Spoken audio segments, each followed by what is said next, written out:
wabarakatuh.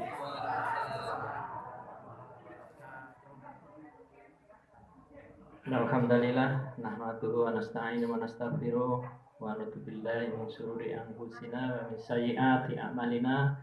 May yahdihillahu fala mudhillalah wa may yudlilhu fala hadiyalah. Asyhadu an la ilaha illallah wahdahu la syarikalah wa asyhadu anna Muhammadan abduhu wa rasuluh. Allahumma sholli ala nabil karim sayyidina wa maulana Muhammadin wa ala alihi washabihi ajmain. Amma ba'd. Jamaah kaum muslimin rahimakumullah. Pertama-tama marilah kita mengucapkan syukur kehadirat Allah Subhanahu wa taala yang selalu memberikan nikmatnya kepada kita semua, sehingga saat ini kita masih diberi kesempatan, kesehatan, iman dan Islam, kita bisa thalabul ilmi, mencari ilmu, menuntut ilmu, yang insya Allah nanti akan disampaikan panjenenganipun Ustadz Amin Rais SPD MPD. Tapi sebelum kita mulai pengausan, salawat dan salam kita curahkan kepada junjungan kita Nabi Muhammad Sallallahu Alaihi Wasallam beserta keluarganya, sahabatnya, tabiin, tabiut, dan kita mengharap-harap limpahan syafaatnya kelak di yaumil akhir. Ya Allah. Kaum muslimin rahimakumullah, ibu-ibu dan bapak-bapak sekalian yang dirahmati Allah Subhanahu wa taala, sebelum kita mendengarkan tausiah, kami akan ada beberapa pengumuman. Yang pertama, masalah infak BMJ pengaji Pesantren Masyarakat Yogyakarta yang ke-10 ada 230.000. Alhamdulillah. Kemudian infak yang ke-9 ada 665.000. Kemudian ada santunan untuk anak yatim sebesar 1.400.000. Jadi total jumlah infak ada 2.295.000. Pengeluaran hari ini 200.000. Kemudian masih 2.095.000 untuk santunan 1.400.000 yang nantinya akan dibagikan pada akhir bulan. Jadi saldo infak pada malam hari ini ada 695.000. Alhamdulillah, mudah-mudahan kamu ucapkan saya Allah khairun katsira. Mudah-mudahan Allah membalasnya yang lebih baik dan yang lebih banyak untuk para yang menginfakkannya dan kita semua. Bapak-bapak, ibu-ibu yang dirahmati Allah Subhanahu wa taala, demikianlah pengumuman. Jadi nanti pada akhir bulan saldo kita nolkan dan santunan anak yatim kita serahkan pada akhir bulan. Untuk itu marilah kita mendengarkan tausiah yang akan disampaikan panjenenganipun Ustadz Amin Rais SPD MPD. Waktu dan tempat kami persilahkan. Sumangga Ustadz.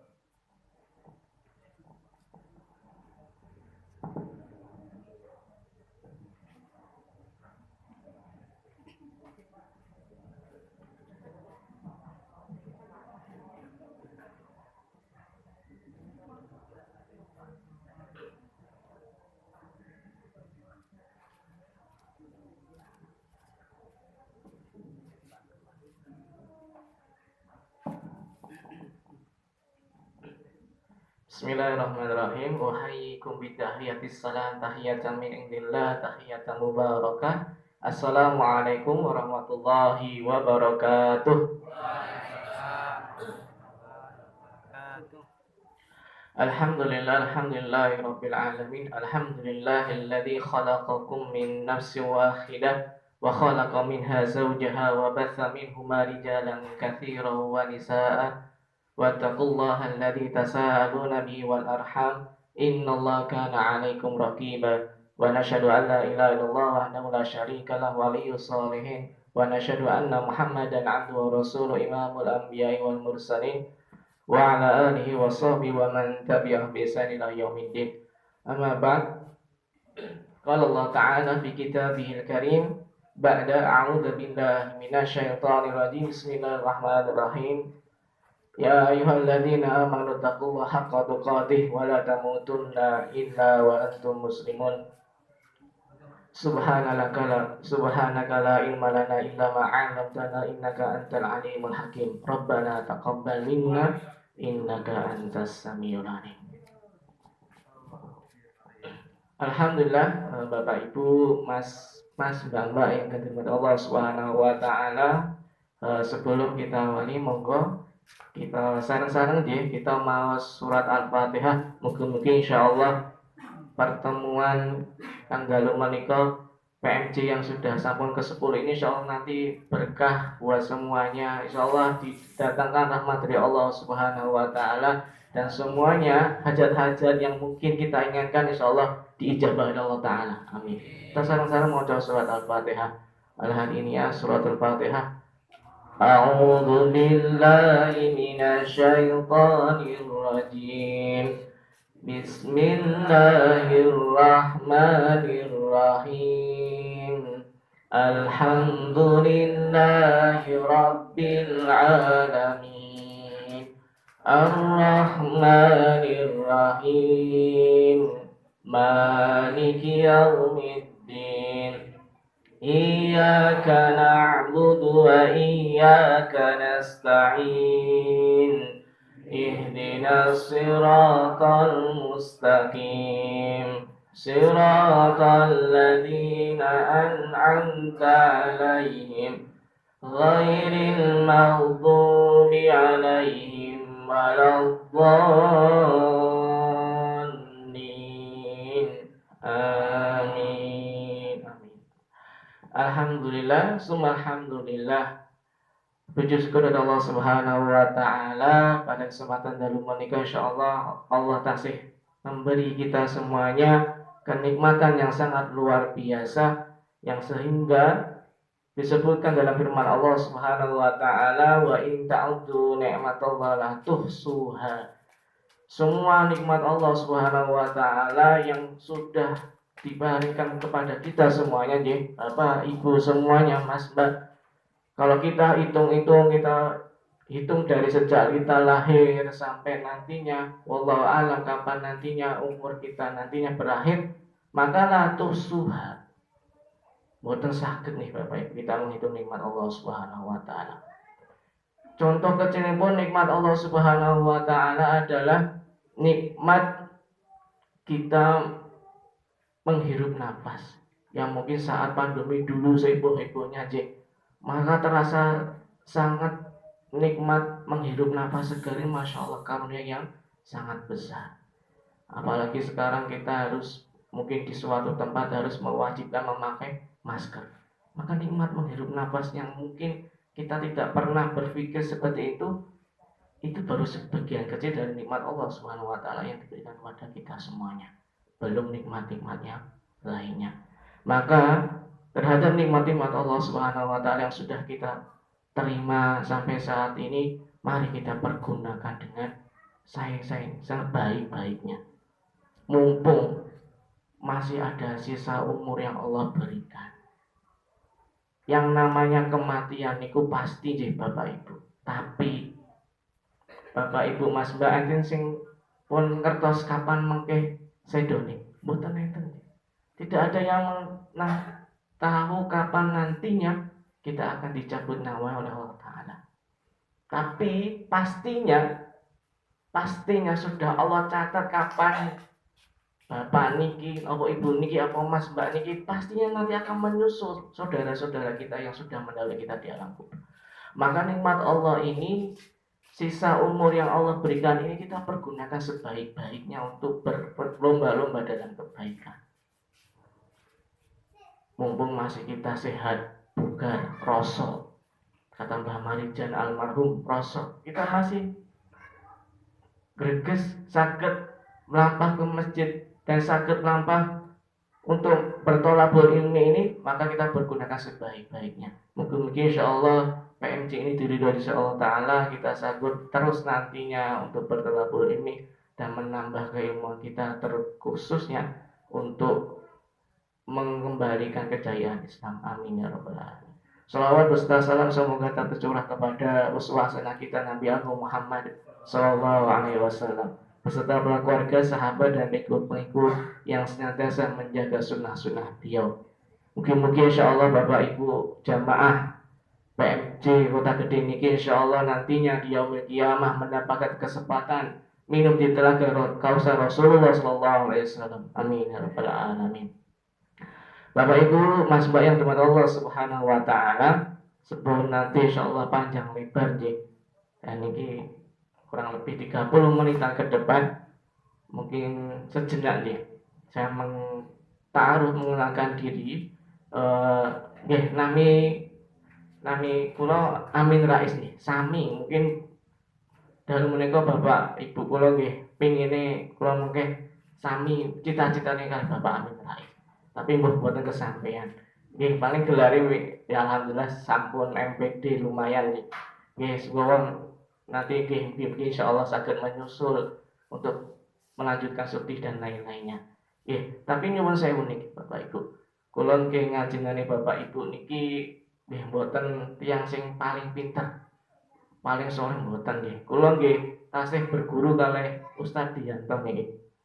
Kula murid ngajine Ustaz Dianto. Kula niki didhawuhi sharing ilmu insyaallah lah, sharing ilmu sebagai seorang muslim bertawasau bil haq wa tawasau bis sabr. Insyaallah barokah semuanya. Amin. Bapak Ibu, Mas Mbak yang dirahmati Allah Subhanahu wa taala, bila kita bertanya perkara yang paling berat, perkara yang paling istilahnya ketika ditanya sebagai seorang hamba Allah Subhanahu wa taala. Dan mereka semuanya bisa doyo seorang hamba dari Allah Subhanahu wa taala. Maka perkara yang berat niku napa nggih Bapak Ibu? Perkara berat bagi seorang hamba di dalam kehidupannya di dunia ini. Maka ketika ditanya seperti itu napa nggih jawabannya Bapak Ibu?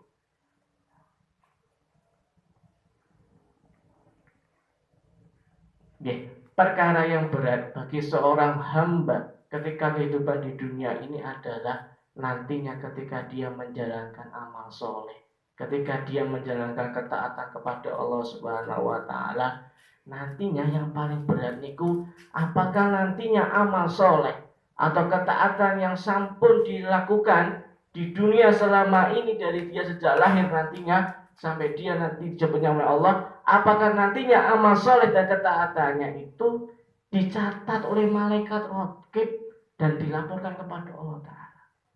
Itu paling berat bagi seorang hamba. Boten lain, kalau perkara dunia yang lain mungkin hidup kita pas-pasan gini kok boten masih kurang berat daripada perkara ini.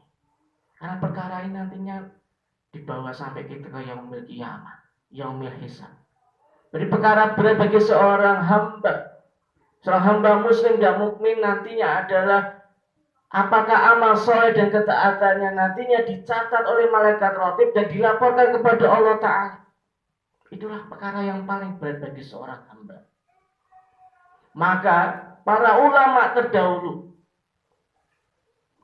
bagaimana mereka memikirkan amal soleh ketaatannya, maka ada sebuah cerita seorang ulama terdahulu Bapak Ibu yang bernama Ibrahim An-Nakhai rahimahullah, terkenal soleh, terkenal sangat alim ilmunya. Maka ketika setiap pekannya, khususnya di hari Kamis ini menjelang maghrib ini, maka beliau matur kepada garwani istrinya, "Bu'e, nopo to Pak?" Ibaratnya nggih perkataannya seperti itu di Bapak Ibu. "Bu'e, niki hari Kamis." Maka beliau katakan, "Al-yauma bu'e, al-yauma tu'radu a'maluna Allahi azza wa jalla." Bu, dinten niki, hari Kamis niki, amalan kita nantinya dilaporkan kepada Allah Ta'ala. Maka disunahkan oleh Rasulullah SAW, maka setiap Senin Kamis paling tidak kita disunahkan untuk berpuasa. Agar nanti ketika amal kita dilaporkan kepada Allah Ta'ala, kita masih dalam keadaan saum sih ya. Ini salah satu keutamaan puasa di hari Senin dan Kamis. Maka Ibrahim An-Nakhai juga begitu. Maka beliau ketika hari Kamis menjelang maghrib ini beliau menangis kepada istrinya. Al-yauma tu'radu amaluna 'ala Allah azza wa jalla. Bu, piye iki amalan kita enggak diterima Allah Ta'ala. Bagaimana nantinya? Maka istrinya pun turut menangis bersama Ibrahim An-Nakhai. Menangis. Maka ini sebagai muhasabah diri kita. Tidak hanya seorang Ibrahim An-Nakhai yang dia berpikir tentang amal soleh dan ketaatannya. Maka ulama lain ad-duha ini malah lebih Pak. Maka beliau setiap sore menjelang petangnya, siang menjelang sore dan petangnya, maka beliau mengatakan la adri ma rafa'a min amali. Ini ditulis dalam tafsir Ibnu Rajab Al-Hambali. Maka beliau mengatakan la adri ma rafa'a min amali. Bahwasanya aku tidak mengetahui apakah nantinya amal soleh ketaatanku nanti ditampi, diterima oleh Allah apa tidak, dicatat oleh malaikat rotib apa tidak. Inilah sikap dari seorang ulama-ulama terdahulu. Maka begitu khawatirnya mereka, begitu takutnya mereka terhadap amal soleh ketaatan yang sudah mereka lakukan